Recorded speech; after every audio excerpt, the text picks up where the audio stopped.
Le flux dématérialisé, là, vous pensez plutôt à la facture ou au marché eux-mêmes, mais il y a deux éléments. Si je suis nativement dématérialisé, c'est-à-dire qu'il n'y a pas de papier, hein, donc on n'a pas signé formellement un document, mais il y a une signature électronique.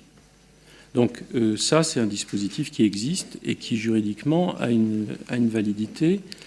Et vous avez raison, il faut qu'il ait une validité jusqu'au contrôle de la Cour des comptes au bout de course, parce que sinon, s'il faut tout rematérialiser à la fin, de toute façon, on ne fait que matérialiser des fichiers électroniques, ça n'a aucune valeur. Donc il faut que, de bout en bout, l'habilitation initiale permette d'authentifier celui qui fait les choses, donc c'est des formes de signature électronique. Ça, c'est une situation particulière. Pendant qu'on a encore des factures papier qui arrivent, en fait, c'est un document papier qu'on a au départ, qu'on dématérialise dans le dispositif par numérisation, dans le cadre d'un atelier quelconque qui fait ça pour faciliter le process. Mais dans ce cas-là, à la fin, si on nous demande, par exemple, la Cour des comptes fait un contrôle, il faudra pouvoir produire les pièces tant qu'elles sont comme ça. Et donc on a besoin, c'est un biseau, c'est ce que j'appelle un biseau, on est sur deux systèmes. Ce qui est très important, c'est de trouver le moyen d'avoir un seul système de gestion. Mais sur l'archivage, tant qu'on a encore des factures qui ne sont pas nativement électroniques, on est obligé de les conserver comme par ailleurs. Je voudrais souligner une chose que j'ai oublié de dire tout à l'heure. Tout à l'heure, on a parlé de droit. Il y a une obligation juridique qui oblige les gens à dématérialiser les factures, c'est très bien.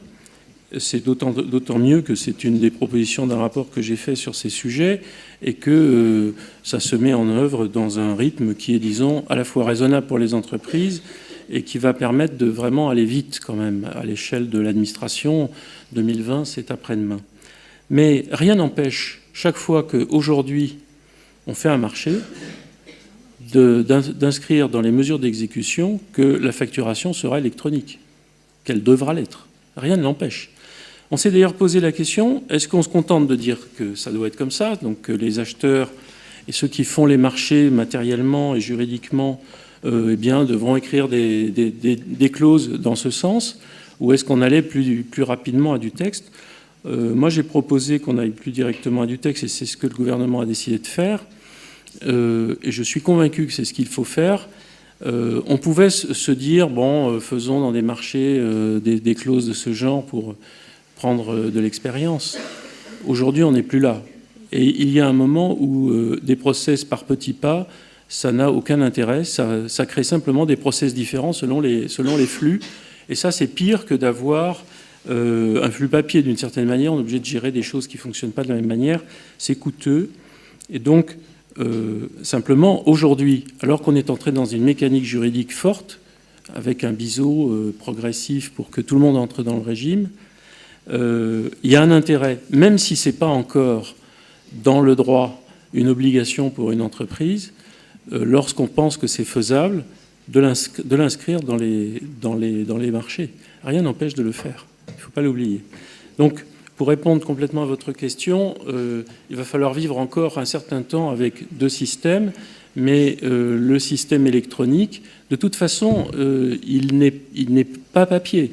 Moi, je suis allé voir comment ça fonctionne. Vous avez une entreprise, vous vendez je ne sais pas quoi, vous envoyez une facture dans le portail Chorus Facture, nativement, ça n'est pas un papier, il n'y en aura pas. C'est des données qui sont inscrites dans un cadre préétabli, Chorus Facture, qui poste les éléments et qui vont ensuite être dispatchés vers le comptable qui a à traiter la demande de paiement et à la réaliser. Mais il n'y a aucun papier. Alors certes, j'ai pu voir, c'est assez amusant, mais ça n'est qu'un tout petit peu amusant quand même. J'ai pu voir que dans certains process, il y a des gens qui n'ont pas encore bien vu ce que c'était et qui les traduisaient par le papier et les faisaient même viser par le service prescripteur à la main, avec le stylo comme toujours, avec marqué service fait dessus. Mais ça, c'est juste ce qu'il ne faut pas faire, parce qu'en réalité, le dispositif n'a absolument pas besoin de ça. J'en ai vu un, donc ça existe quand même, mais très clairement, nativement, il n'y a pas de papier, il n'y en aura pas, jusqu'au contrôle de la Cour. C'est ça l'intérêt de la chose. Et donc, ça repose sur une signature électronique.